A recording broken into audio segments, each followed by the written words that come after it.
So all I've said so far is it's stressful, information overload. The kind of information that we get that we will break down in our categorized list making in a bit breaks down into these categories. So we get a bunch of technical details, and often instructors give you so many technical details and not very much information about the actual question that they're asking. So you'll get information about citation style, font size, how your paper should be spaced, if it should have a title page, all of this. And you're like, okay, yes, that's great. I'll need to know that in a bit. But what I really need to know right now is what you want me to do, what content I need to focus on. And that's the stuff usually buried in the middle. Usually assignments, my own included, are pretty disorganized. This information is all scattered around. So the information about that question or task, which should be your first, like that's your major bit of information, usually it's buried under or within these, this bombardment of technical details. We also get information about scope, and that information is usually quite obscured, right? So it will be how broad should your paper be? How deep should you go? Well, you have to kind of pull that information out of an interpretation of the number of sources you're engaging with, the amount of pages you're given, the kinds of question you're being asked, right? So that information, that reading that information actually takes quite a bit of critical analysis. That's why that is difficult to read. Similar with the information about genre, many times we're given, information, genre clues without a professor naming a genre. So they may say, write a paper, and then say, in that paper, I want you to analyze. Well, what kind of a paper is that features analysis? And so that kind of reading asks you to do a lot of reading the instructor's mind for what their expectations are. And that can be really difficult. It's great if the genre is named, right? So you are to write a literature review, or you are to write a reflection paper, critical reflection. Those give you keywords that you can then use in Google or in conversations with writing tutors. And so this is why I have advice later on, and you can let me know if you want me to go to it at any point, about emailing your professor and how to do that to ask for clarification. And then we often get information about subject, which is just like the subject of your paper. Sometimes assignment instructions really are just subject, and a question or task isn't posed at all. It's just, write an essay on academic originality, or write an essay on plagiarism, or write an essay on giving workshops. These are all things in my life right now, so they're the examples I can think of, without a specific question being posed. And so that can cause students to be kind of turned around too, like, what about these things should I write on? It's just a subject, so how do I narrow that down? And so this is why it feels like a lot of the time it feels impossible to just read assignment instructions. They're just like, it's almost like they're written in code, and you have to do so much pulling out to get at what's underneath them. And then of course, I see, Emily, that you'd like me to go over the email, so I will do that. I'll put it on my to-do list. And then of course, a lot of this code comes down to different types of jargon that occur in assignment instructions. So here's your professor who seems like an alien. So jargon can come at you in the form of key concepts, right? What is hegemonic power dynamics? I don't know, right? Those assignment verbs. So what does analyze mean? And then those technical details. What is APA? And how does that, like, how do I do that here in the form of my argument? How do I use APA to make this argument or to answer that question? And so again, it's like layer upon layer of obfuscation and obscuring. And then of course they're difficult to read because this high pressure situation. So I'm going to jump to very end here to just go over how you can email your prof. Sorry, this is the only way I can figure out how to do this. Okay, so this is our professor. And this is what I hear again and again from professors. My students email me with all these questions, and like I've already given them all the information in the 8 pages of assignment instructions I offered. What else do they want? And the reason they don't understand is because even though they're speaking in coded jargon language, that's their normal. That language isn't jargon to them. It's their everyday.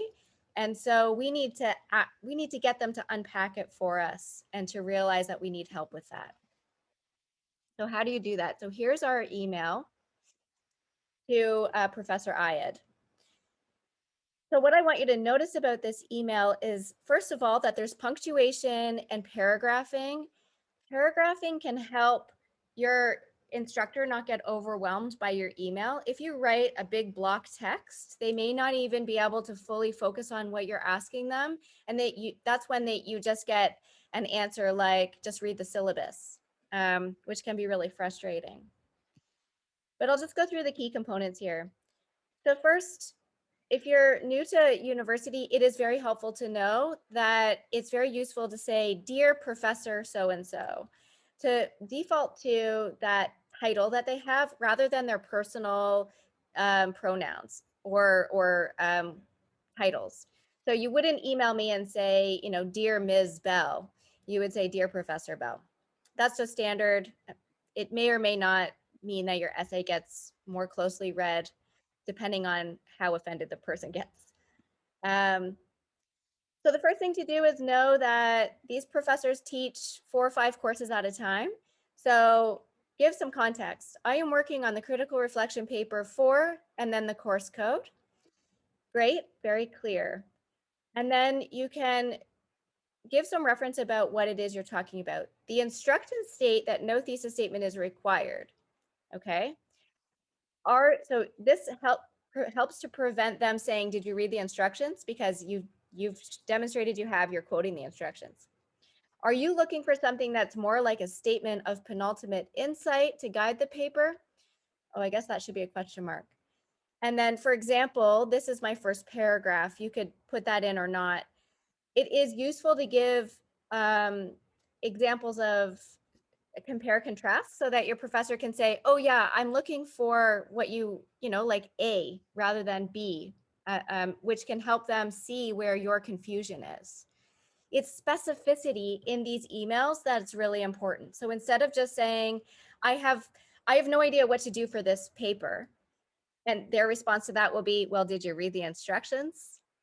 Like, have you done the work?" Instead to say, "Okay, great. So I see this is the instruction. My plan is to do this, but I'm not sure if that meets your expectations. Can you give me some help?"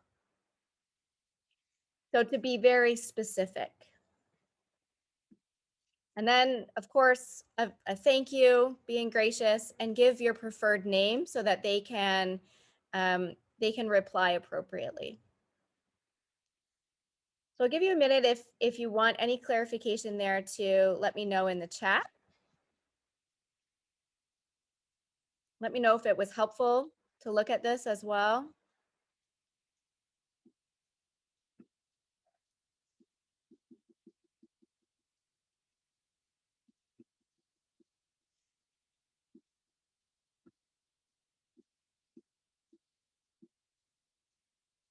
Okay, so we've established that it's very difficult to read assignment instructions, and we're going to focus in the next section on strategies for working through them.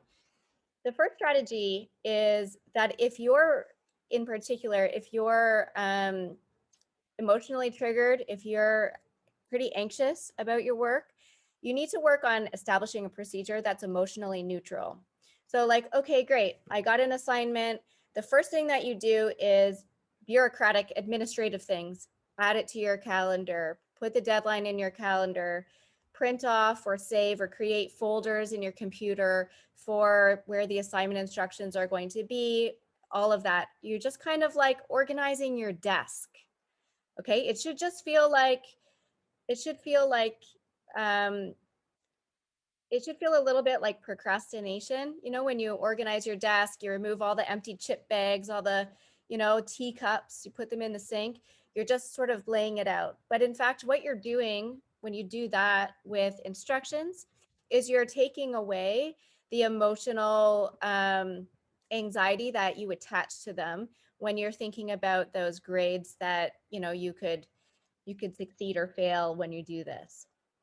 So just create a to-do list, put it in your calendar, get organized. Then the next time when you come to them, it's all organized. You'll be more, you'll be in a better mindset to open it up and just try to start to click off, okay, read instructions, add that to your to-do list, categorize instructions, like Stephanie said to do in the workshop, add that to your to-do list. See, we just neutralize it emotionally so we can face the task. The next thing that I want to underscore is that once you have categorized these, and we're going to talk about categorizing them, transforming them, you need to keep them out when you're reading.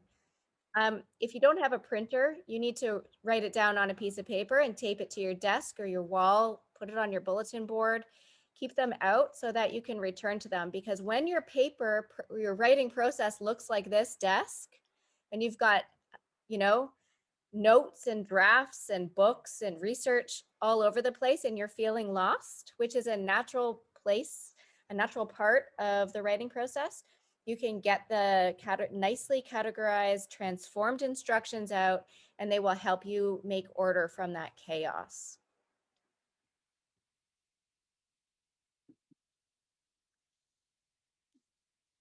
Feel free to raise your hand to ask me to stop so you can take the time to ask a question or interrupt. But what we're going to do now is transform them to transform your assignment instructions according to our list, so that we take them from, you know, this mess, this cluttered, chaotic mess of instructions to something that we can check off and approach in an orderly fashion. And so what I want you to do is open the link that James has, he's just re-uploaded in, or re-copied and pasted the link into the chat. So click on that link and then choose one of these workspaces. I've offered, there's like 5 tables in each workspace, A through G. So open up a workspace. I can see a few people. If you're worried about clashing with people, you can go into the ladder workspaces. It doesn't matter which one you choose, but only 5 people can be in one at a time. And then pick one of the tables and put a title for your assignment there.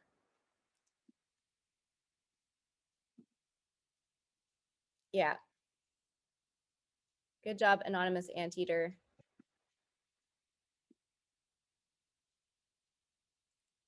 We've got koalas, anteaters, a giraffe, anonymous giraffe. So select one of these, get out your assignment instructions from one of your either current or past assignments. I'll give you a few minutes to get organized. And we're going to go through the process of transforming them so that they can be categorized, prioritized, and organized.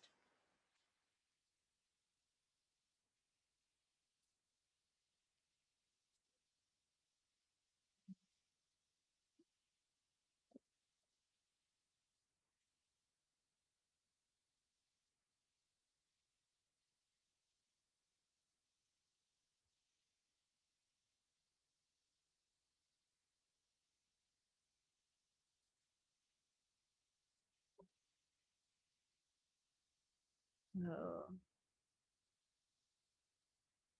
I had a really interesting comment made directly to me about emailing your professors. And I appreciate this comment. Thank you so much. The comment is about touching base with your professors about what their assignment question is.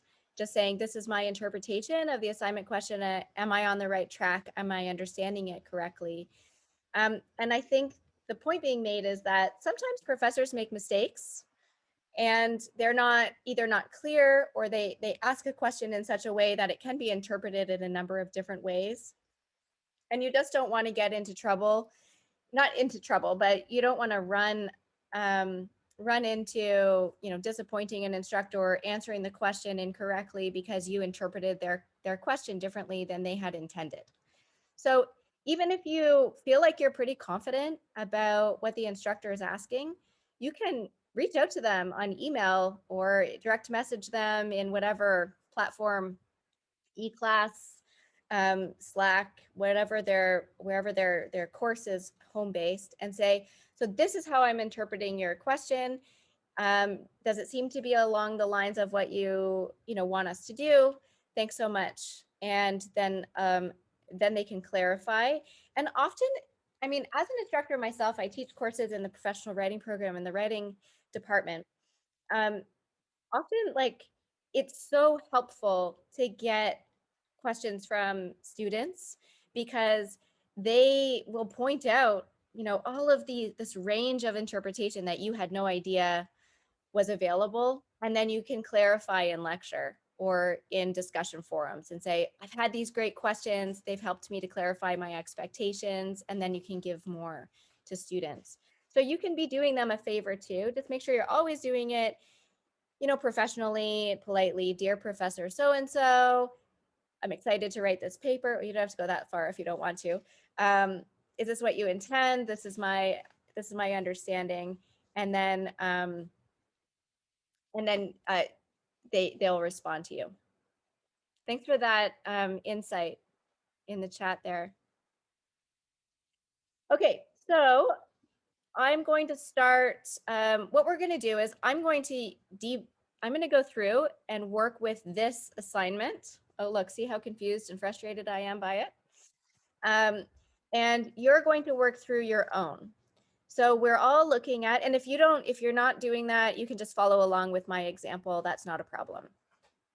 And but you can also direct me to where you're working in the table, and I can provide some help at various points if you want. Okay, so my assignment reads culminating paper 30%, and I'm completely overwhelmed by it. So what I'm going to start with by filling out my table actually is at the bottom of the table. I'm going to start with technical details because they're the thing that don't feel too emotionally burdensome. So I'm just going to go into my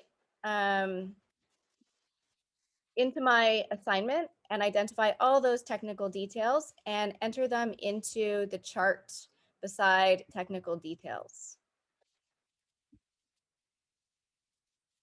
So I want everyone to start there with their technical details. So go down to the technical details and pull out all the technical details in your assignment. So you're looking for things like information about how many pages, citation information, how many readings do you have to engage with, what's the spacing that's required, the margins, font, what font do you have to use. You can also, if you want, pull into this information about lateness policies. You can put the deadline, all that kind of stuff. It's just like technical information that doesn't have to do with what the paper's about.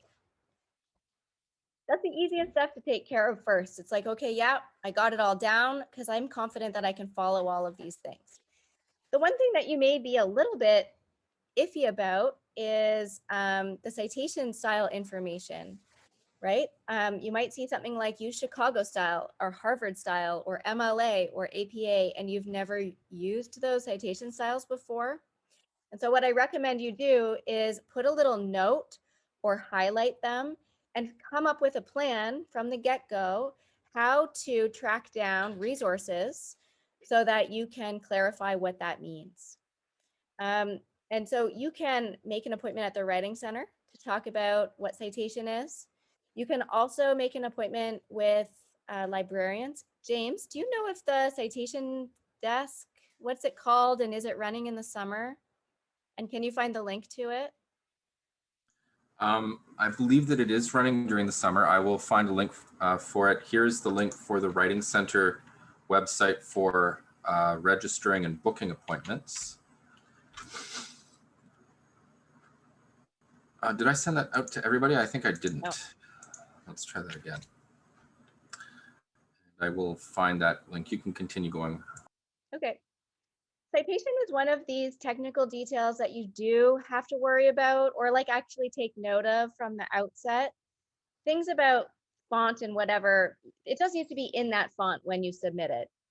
So you can worry about that when you're proofreading your final paper.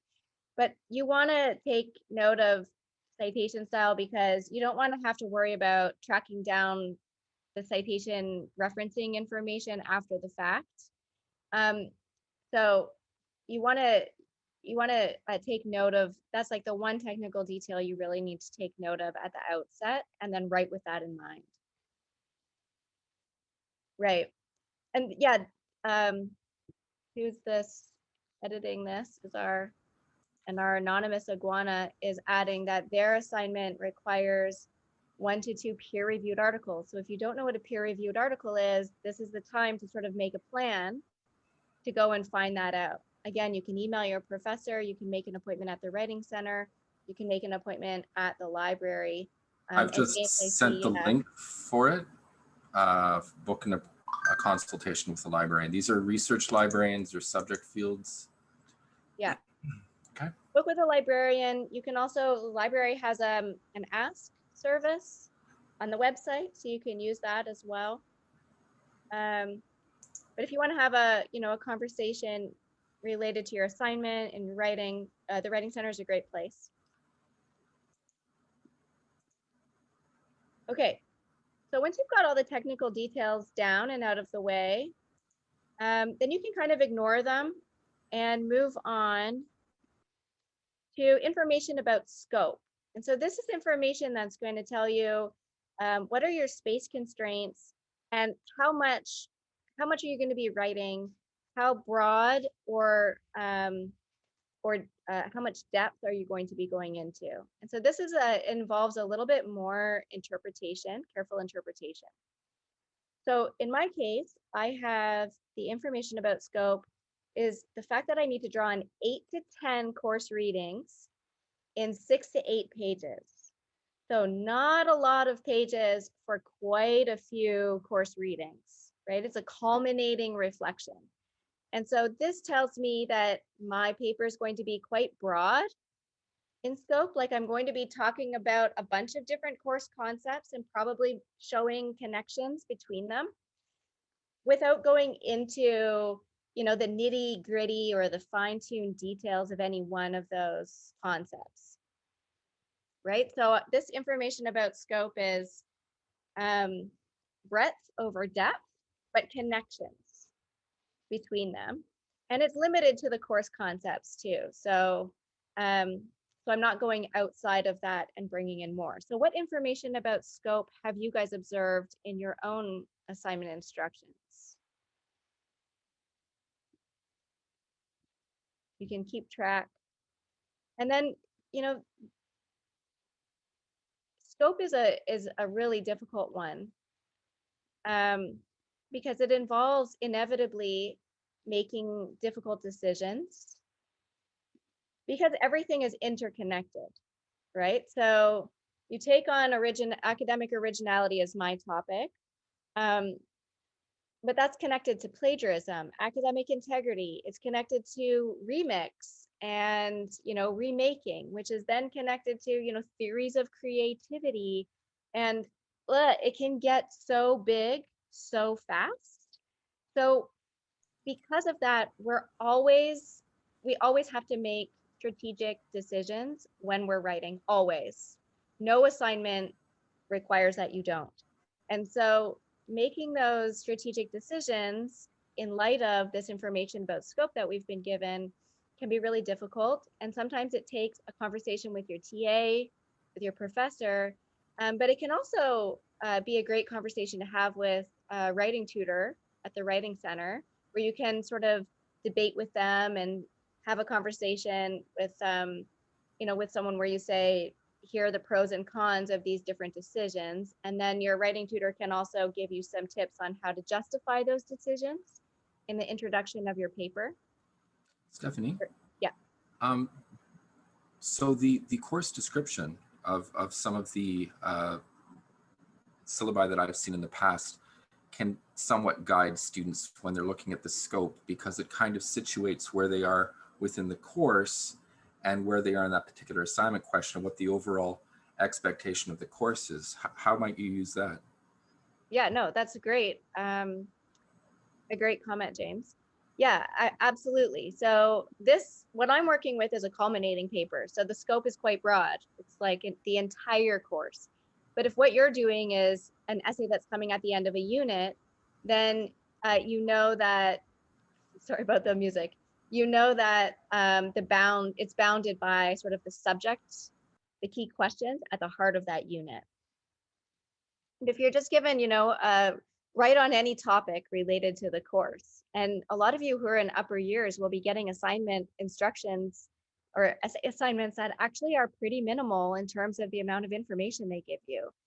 And that means that this is now downloaded onto you. You've got to formulate a question that's related to something interesting that's come up in the course. And then you have to figure out the scope, right? You've got to clarify, refine that question so that you can tackle it within the space constraints of your paper. If your paper is 6 pages versus 12 pages, you're definitely going to be able to do different things. And what you can do in that space is sort of dependent on topic, discipline, the concept that you're studying. So this is really when you really want to negotiate this with someone. You need a sounding board to do that with.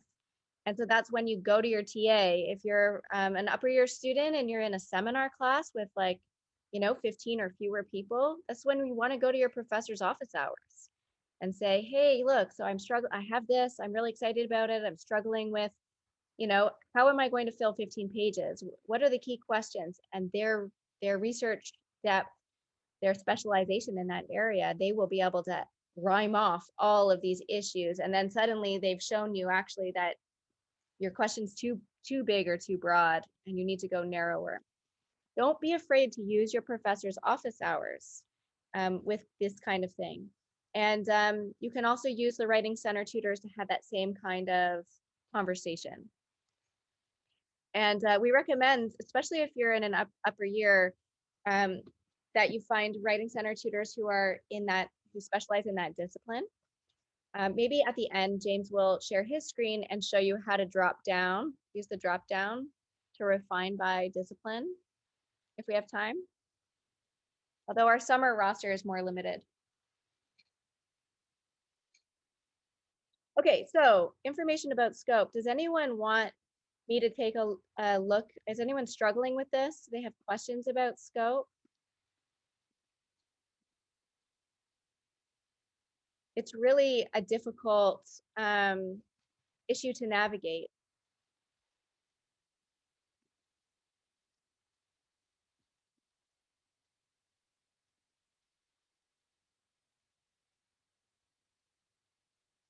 Okay, great. Well, we'll move on then.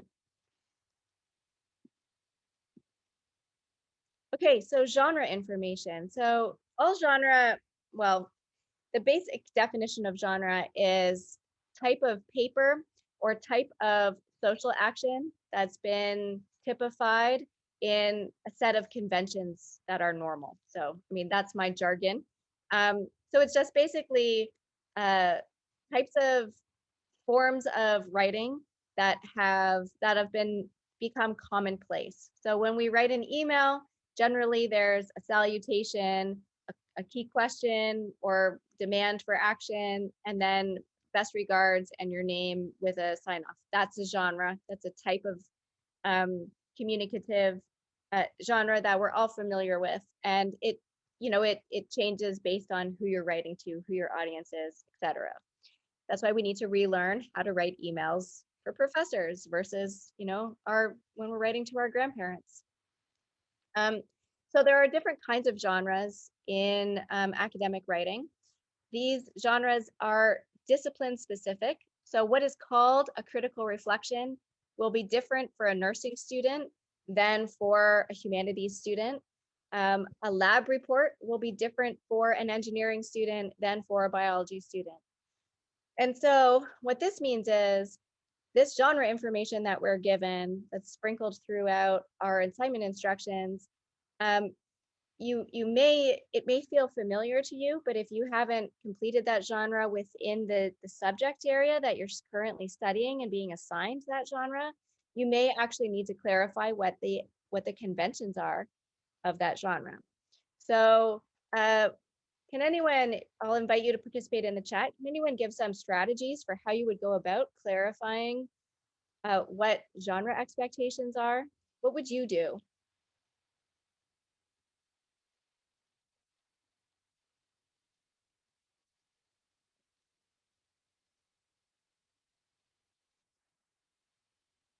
Any ideas?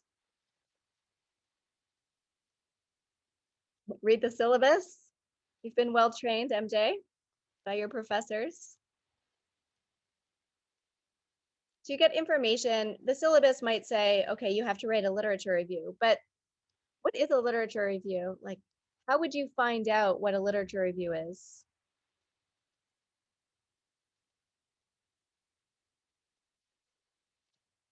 So you'd research, Tanaz is saying you'd research the topic or what's being asked.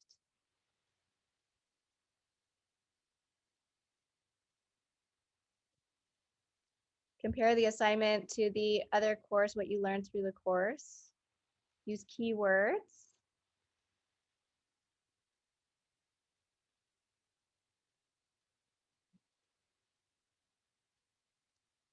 These are great suggestions. Start with Wikipedia to get an overview on the topic. So a lot of these suggestions seem to me to be focused on like the topic that you're writing about. You need to find information about how you're supposed to write about it. Are you supposed to reflect on it? Are you supposed to analyze it? Are you supposed to do a literature review to find all the things that have been published on it? These are called genres. And if you come across like, okay, well, this person is asking me to do a reflective essay, I need to know, does a reflective essay, for instance, require me to write a thesis statement? Right, Adriana, you can ask the professor, hey, great, so I'm writing this reflection. I don't feel like I have a thesis statement. Is one required?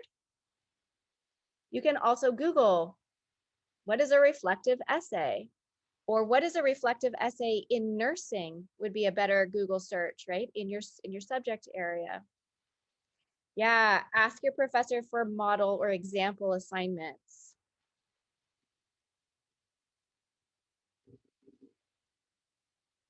It's great when professors give guidelines for what they expect from the genre.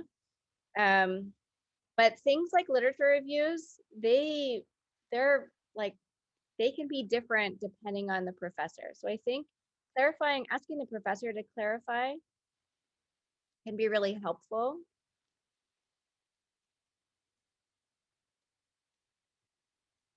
Yeah. Um, I think, Brandon, that you're on the right track. So explaining it to your TA, like, this is what I feel like I'm supposed to be doing. Does that seem right to you? And then they can say, oh, no, you've misinterpreted the instructions. Or, yeah, absolutely, that's bang on. And can I use that explanation when I'm helping the rest of your peers to understand? The other thing that you can do, of course, is come to the Writing Center. A lot of the tutors at the Writing Center have experience seeing the same essay year after year or the same assignment year after year in these different courses.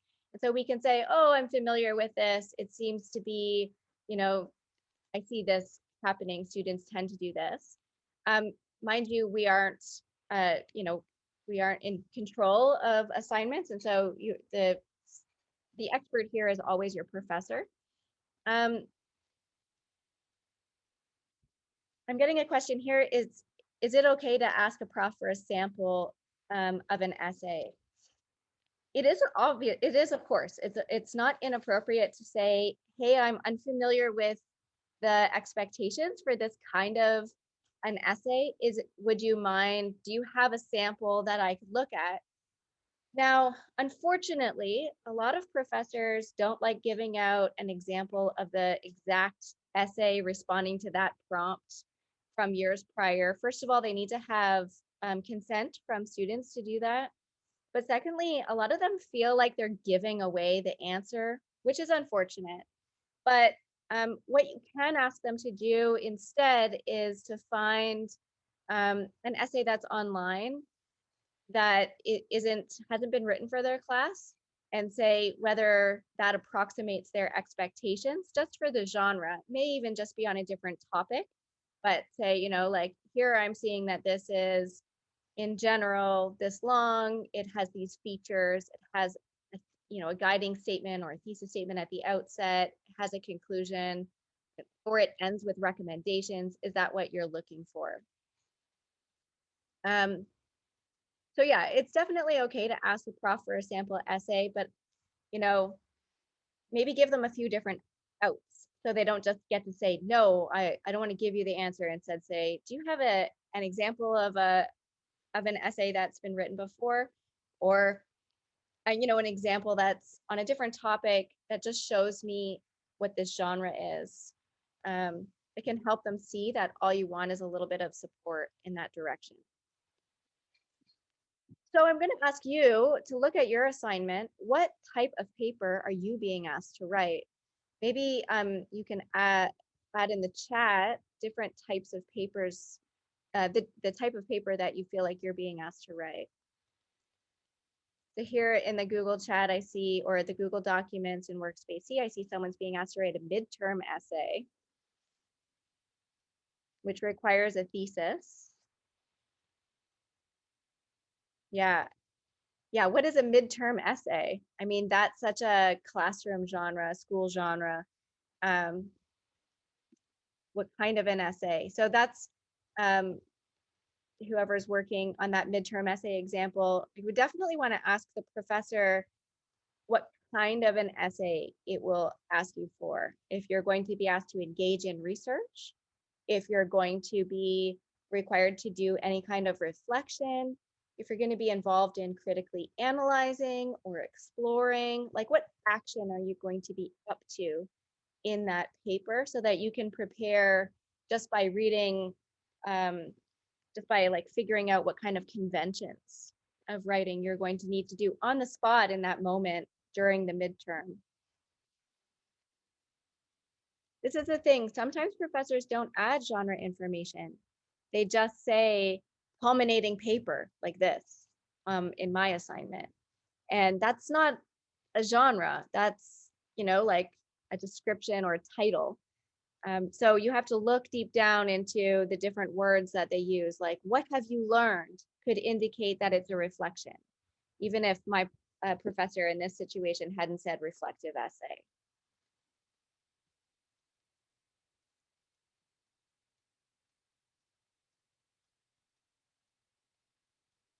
Oh, this is such a good point in the chat. Thanks. I hope I'm saying your name right. Brandon? Brandon? Um, so he's suggesting that anyone, I think he says first and second year, but I think all students should pay attention to those grading rubrics. They can be just as instructive as essay instruction. So if you're given a grading rubric, you can follow that, and you can add that into this chart as well, so that you can keep track of all of the information as you go.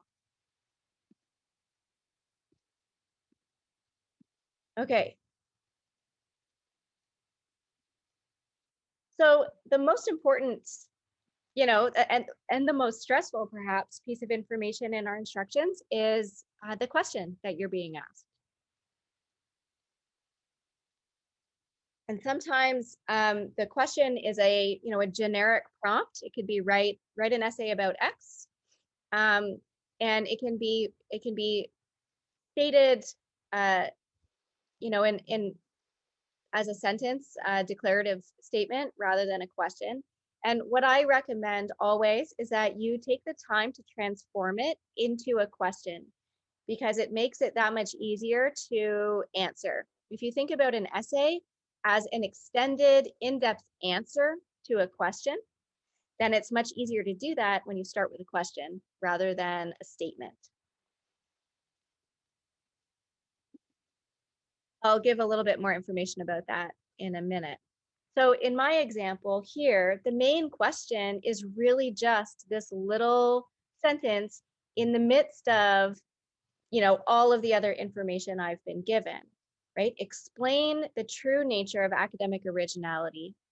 And I'm asked to do that in connection to these key course concepts: remix, creativity, invention, and citation. So my main question is explain the true nature of academic originality, but I'm doing that in a reflection. So I may formulate this as a question like, and I'll write this in the chat. I'm going to transform it into a question I can answer. So what have you learned about the true nature of academic originality? So if I have that, then my my thesis statement, so that sort of guiding statement that will come at the outset in the first paragraph of my reflection, can simply be that transformed into the form of an answer, right? I have learned that the true nature of academic originality is, and then I can fill in the blank. So that's what I'm up to. So when I go and do my research, I need to figure out what the end of that sentence is. And then I can go from there. That's my main task, is that question. So try your best, whether you're given your prompt in the form of a question or a statement, or if you're just given like a general topic and you've third and fourth years, that might be what you're encountering increasingly in your courses. You need to work your way towards a question that you feel like you can answer, so that you can go from a statement, like a prompt, like reflect on the true nature of academic originality, down to a fill in the blank answer that can really get you momentum on your writing process. This is key to transforming your assignment instruction into a doable paper. Okay, so you get all of that other information out of the way. You make a plan for trying to understand what the genre is, what those conventions are, that you contact your professor to make sure that you're on the right track, that you've understood their assignment well, and then you transform their prompt into a question that you understand, that you feel like you can answer. Now, if you are in the sciences, this question may look more like a hypothesis.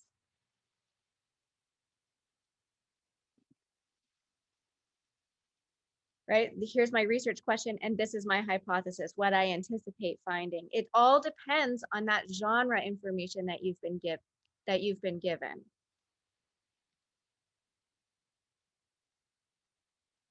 Oh, this is a great question, Raquel. So I've been asked, how would you handle multiple questions that need to be answered? Do we combine into one? Why do professors do this? It's so frustrating when you get an assignment and it feels like you need to write 3 different separate papers in order to fulfill all of the expectations. That can be really frustrating. And I wish I had a great example. I worked with a professor whose assignment was like this, and I wish I had asked him to keep it. My response is it depends based on your professor and what their expectations are. So first, contact your professor and say, these are great questions. I mean, are we meant to answer them all? Can we combine them in our answers, or would you like them to be kind of separated out in headings? So get a sense of their expectations. In general, you show more skill as a student if you engage in what is called synthesis, where you look for connections between concepts. And so what I would encourage you to do after you contact your professor for clarification, okay? But what I would encourage you to do is take on each of the questions separately. And then when you feel like you have a solid, like your confident answer for each of those questions, you need to sit back before you do a final draft and think, what holds these, why did this professor ask these three questions together? What are the connections between the answers? What are the main themes? What concepts are overarching? What patterns do you see between all of your answers? And it's through pursuing those questions about connection and pattern that you can then maybe integrate and create one essay that's integrated rather than separated out. But your professor may want you to separate them out. So before you go through all that work, contact them and ask for clarification. And it may be that your professor has asked you a number of different questions and they really just are giving you ideas for what to pursue. And so you should, make sure, contact them for clarification. Do I have to answer all of these or are these just ideas? To find out. I'm not covering writing a thesis statement beyond what I'm showing you now in this workshop. If we do have a little bit of time before 3 o'clock, I'd be happy to answer questions about thesis statements after we've gotten through this material.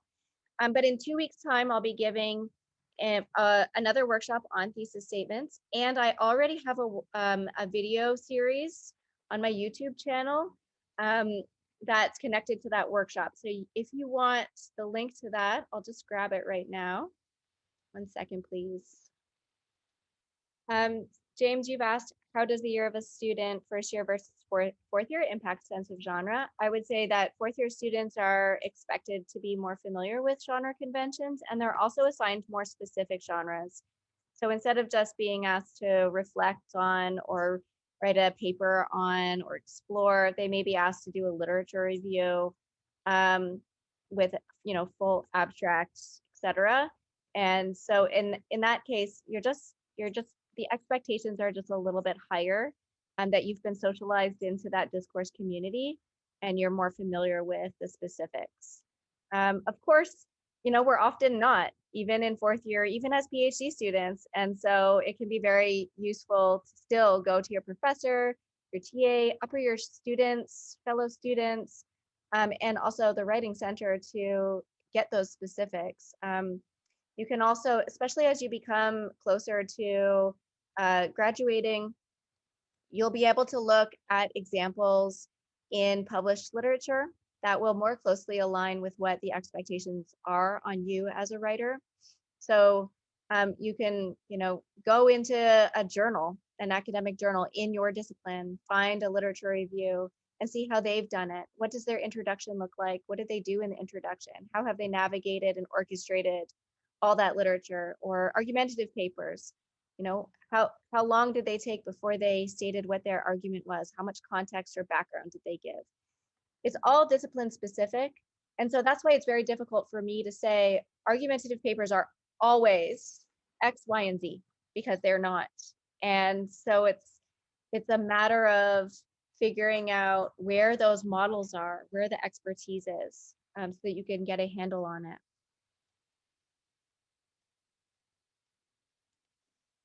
Okay, so we're going to move forward.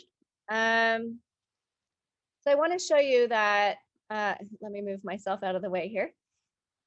So what we've done is we've taken that assignment that I was given, which we'll look at it. So we've taken this culminating paper, and what we've ended up with is a categorized list. Yes, we started by looking at technical details and scope, genre information, but actually we're prioritizing, when we look at the list, that main task in the form of a question that we feel confident answering. That's That's really what we need to have bolded at the very top of our Word document or Google Doc that you're working in. That is what will help you stay guided and grounded through that chaotic process. So every time you feel a little bit lost, you're like, okay, wait, what is it that I'm supposed to be doing? You can go back to this question and try to answer it. And you can also, if you feel lost, you can just have a casual conversation with a friend, a family member, your cat, and just talk it out. Say, okay, so I'm supposed to be doing this. This is the question. I've learned so much, I'm feeling a bit overwhelmed, but what I'm most interested in, and you can just start talking, and that will get you into navigating the answer to the paper until you find yourself sitting down, with momentum as you create that answer. The other thing to note for genre info is that, yes, it's very important to know what you're up to for that genre task. If you're doing a literature review, an argumentative paper, reflective essay, you need to know all of that at the outset. But if that's bogging you down and making it difficult for you to get past, you can just stream of consciousness write what you know about the topic, which can, build your confidence so that you can then say, okay, now how do I put this research, my interest in this topic, how do I move it into this genre and meet those expectations? So you want to take your assignment instructions from the chaotic mess that you're given to something that looks like this. This is what will help you get through sorry, it's over here. This is what will help you get through the process most easily.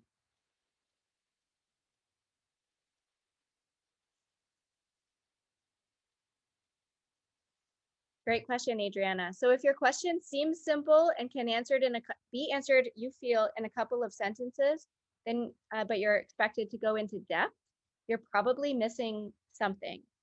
The question, maybe your understanding of it is superficial and you haven't done enough research. So what I would do is go back to, if the professor has given any lectures on that issue, go back to the lectures and find out, how they talked around the topic. There may be some background or some history that makes the topic more controversial. And then do some research. So write out what you know. Don't feel intimidated that like you can't fill 8 to 10 pages with that because you haven't done the research yet. So, put that anxiety and stress in a box on your shelf. You don't need it right now, it's there. And then go to encyclopedias like Wikipedia. You can start at Wikipedia and say, okay, let's do a little bit more reading and try to find out what this what is there that's to this topic. Are there definitions that people are disagreeing about? Is there some controversy about this concept? Is it challenged by a particular group of people who are maybe trying to reclaim it, or who are criticizing it, or its use or in application? You need to go and hunt down where the depth is. Does that answer your question? Let me know. You can also come to the Writing Center and have that conversation. Often at the Writing Center, we're like, okay, great. So I don't know why that's not detailed either. I'll share my screen. Let's do some digging together. So especially if you're feeling kind of emotionally overwhelmed by like, oh my God, I don't have enough to say to fill 10 pages. You can come to the Writing Center and say that to us. And then we'll be like, okay, great. So let's find out, what's to this. Let's go and hunt it down together. And it's just kind of like some moral support.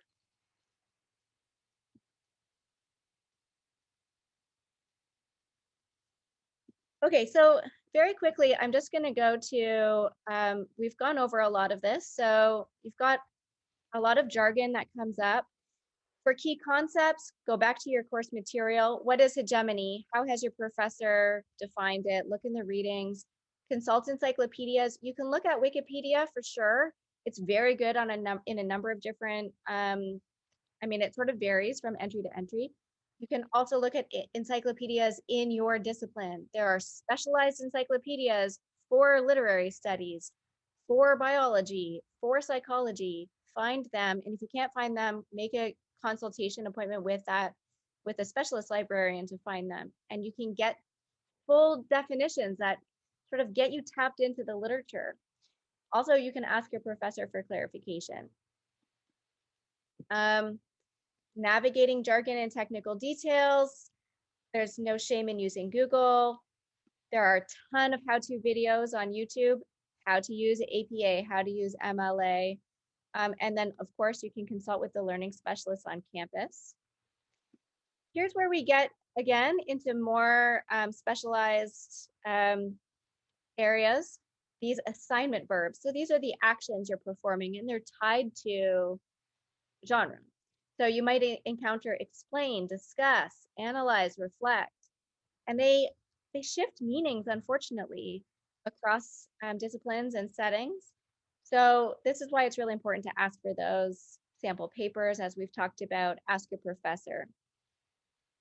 But in general, it can be useful to search for definitions of these words and try to apply them to your own context yourself. So for instance, let's look at critically analyze. What does that mean? Well, if we look at the definition of analysis, all it means is to take something apart and see how it works. So if you want to analyze a car, all you need to do is pull it out of your garage, take all the pieces out of it and say, oh, okay, like the engine connects to this, the axle does this, the steering wheel does this. I should find a better example because I don't really know how cars run. But that's all that analysis means. Take something apart, see how it works. So you can analyze a book. Okay, great. What is the argument? How is it working? Well, there's this claim, this evidence, this other claim that's related, and this evidence, right? So you can take it apart, see how it works. Critical. What does critical mean? Just the general definition is to approach something with questions, to be critical. Does it work well? For whom? Is it doing what it was intended to do? Is that a good thing? Is it efficient? Is it harmful? Critical doesn't necessarily mean negative. You can praise something. If you give a rationale or a reason for praise, then you're being critical. So if we put these two things together, critical analysis involves taking something apart to see and evaluate how it works. So this is how it's working. These are all the component pieces. And those pieces are working well together in order to do something that was unintentional or intentional. It's benefiting these people or disenfranchising this group. And that's, and so it needs to be changed. And you can see how critical analysis then leads us to argumentative writing. So you can go back to the basic definitions of these terms and then try to apply that sense that they've given you to your own context. But again, working with a writing specialist at the writing center, asking your professor, looking at model papers, all of these strategies will help you. Okay, so I will open the floor to any and all questions that you have, any comments. And I will encourage you before you leave to, in that handout that James linked, I will grab the link again. There's workshop feedback form before you take off. So if you'd be willing to fill that out and give us some feedback, we're always learning, especially in this new environment, how to better serve students. So you can give us your input there. But I'll take this time to answer your questions. So let me know if you have any other comments or questions. So here's one. So how do we deal with comparative essays when there's two subjects that professors tell us to write about? Oh, so not only do you have, okay. So in a comparative essay, generally you're taking, you're comparing and contrasting two different things. So essentially what you would be doing is formulating some sort of a question that would unify that comparison and contrast. So you'd be asking, how do these how ethical are these two approaches? How do they compare? And then that would give you a framework to do your compare and contrast. So generally there's some way in that where you're like comparing and contrasting in order to serve or answer a question. And in general, in compare contrast, your thesis statement, your main conclusion is that one, is like sort of revealing similarity or difference. Where you could say, while such and such an approach achieves X, Y transforms X substantially, whatever. And so you're sort of showing your thesis statement is revealing that sort of central conclusion that has resulted from that compare and contrast. But it does depend on the subject. Um, does that make sense, Cherie? Oh, thanks, James. Um, compare contrast essays are similar to that question that we had before about multiple like essays that ask you multiple questions. How do you format those? Do you integrate or do you answer them in different sections?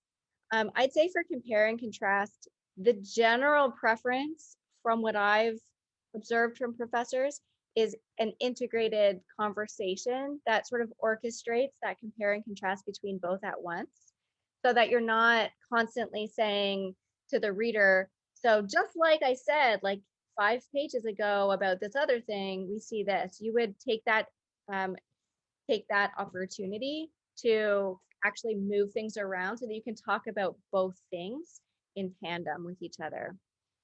Again, working with a writing consultant a writing tutor at the writing center can help you figure out how to do that in a way that, makes it very clear which source you're talking about and when. So if that's something you struggle with, make an appointment and bring that in.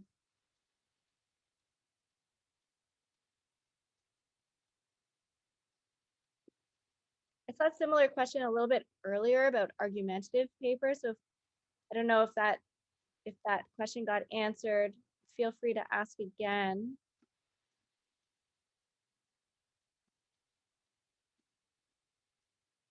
And if you have questions about other issues, thesis statements or editing, you can feel free. Is anyone finding that condensed summer courses are difficult for writing longer papers?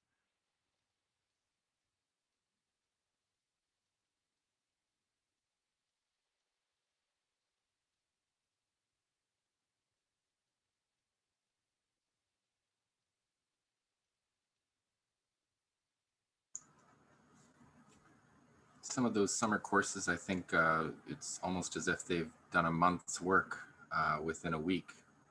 I would Yeah. imagine it's very difficult to internalize that knowledge. Like you can do your readings, but there's a process of kind of taking in the readings and making links and understanding the whole.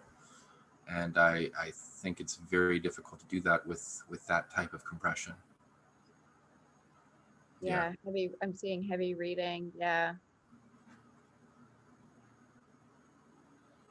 The Learning Skills Services has like reading and note-taking workshops. Yeah, I'll send a link for that too. Just give me 1 second. I've got cats fighting here, so just I'll put myself on mute. Yeah. I mean, I was always the kind of like a very slow and deliberate reader in undergrad, and I found it almost impossible to get through the amount of reading that was assigned until one time a professor suggested that instead of doing an entire, like trying to do all the reading before lecture, to read sort of the introduction and then skim the readings. And then after lecture to go back and do a different kind of read, where I have sort of the lecture notes or the professor's insights to guide my reading. And that it just changed my whole life, I felt. Although sometimes I felt like I was sort of cheating by not doing the full reading before class, but it didn't, because the material wasn't sinking in, it didn't even matter if I was doing them in full. Also, take advantage of, yeah, try that method. Take advantage of abstracts. So if the readings that you've been given are like peer-reviewed articles, a lot of them have a little paragraph that comes after the title. That paragraph will give you a synopsis often of the entire piece. It'll give you the subject, the main argument, the main method by which they studied or analyzed the question, the research question, and then their main findings. Reading that first can help you navigate the article itself because you know what you're looking for, you know what the point is already. So you can go through and say, oh, here I see where they're saying that. Yeah, it is very difficult when there's no lecture. Hopefully there are at least some video lectures for you, Patsy. Just one so far into week 4, and it was only 16 minutes long. Oh my God. Ugh. That's very difficult. Is that in first year? Yeah, that's Huma 1860. Fully online. So it's just reading all the material and digesting it for yourself. Basically, and that's what I'm struggling with. I wonder if you have a TA, I'm sure if that's a first year class, there's TAs. Mm-hmm. I'm wondering if Yes. you can ask the TA if it would be appropriate to start like a reading group or study group, or if a discussion Oh. forum can be started for that. So at least there can be some like connection between yourself and the other students. Mm-hmm. Not to like share answers, but to actually just like engage with the material that you're trying to read, because talking and writing are part of that process of understanding. Yeah, that is a good idea. I could write to my TA and suggest that, see where it goes. Yeah. Say, you feel like you'd really benefit, maybe. Mm-hmm. I always like putting things in a really positive way. My experience in the class would be enhanced by this. Yeah, I agree with Brandon again, saying reading conclusions and conclusions, especially in book chapters.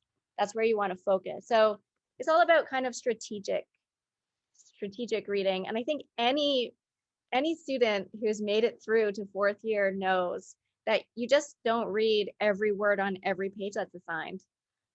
You just can't in many situations. So you've got to learn those strategies, figure out where the key information tends to be located. And this can be like familiarizing yourself with those genre conventions. Yeah. So introductions, conclusions, and those abstracts. If there's an abstract, read the abstract before you read the paper. Reminds me when I'm at the very beginning of a course, and I'm often underlining with a highlighter virtually everything, and then at a certain point you are able to discern where the important reading is, where that important point is. You get a sense of the overall scope and breadth of what you're learning. Yeah, absolutely. I remember in my in upper high school and my first few years at university, I look back at my notes and it's 100% highlighted. Whereas now I maybe take like 2 or 3 sentences out of everything I read. Yeah, because when you're just getting started, everything feels new. And so everything feels like foundational, super important. And it's a very natural part of the reading process. And that's why reading the abstract or a chapter summary, if there is one, can help you look for what the author thinks is important about their work. You can also do that, if your professor's lecture notes point to certain things. You can try, like you can write out, have to read this reading and it relates to module 4. Module 4 is about this. So just look for information pertaining to that, right? So you create context where you can guide your reading. You're very welcome. Thanks, everyone. Feel free to let me know if you have other questions. And best of luck this summer and through the rest of your first year. Thank you. So these workshops will be consistently on Tuesdays, 1:30 to 3, and 2-week sort of gaps every, I guess, bi-weekly. Great. I'm glad that it was useful. No different, same link, actually. It's a recurring link, but you can go to our website and just click on the link there also. I'll also announce it. Yeah, and feel free to give us that constructive feedback in the workshop survey, the feedback form. Really appreciate your ideas and your input on what we should start, stop, and continue in these workshops. Yes, enjoy your summer. Woo!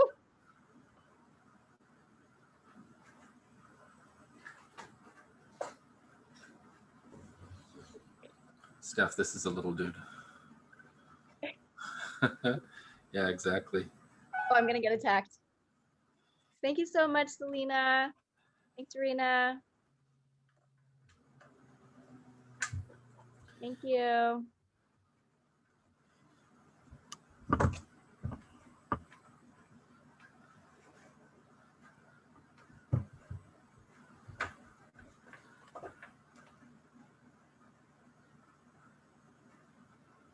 Oh, sorry to hear that, Vivian, but I'm glad you can join now.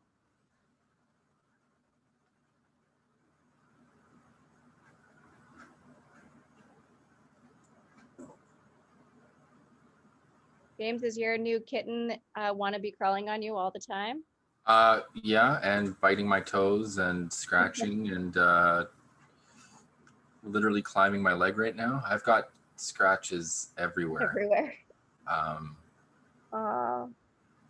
I've never had a kitten before. I've always rescued older cats, like adopted older cats. well, some kittens are different. This one seems to be quite high energy. He's chasing the older one around everywhere. We thought we were doing her a favor by giving her a companion, but she's not appreciating it so much right now. It's good exercise for her. Yeah.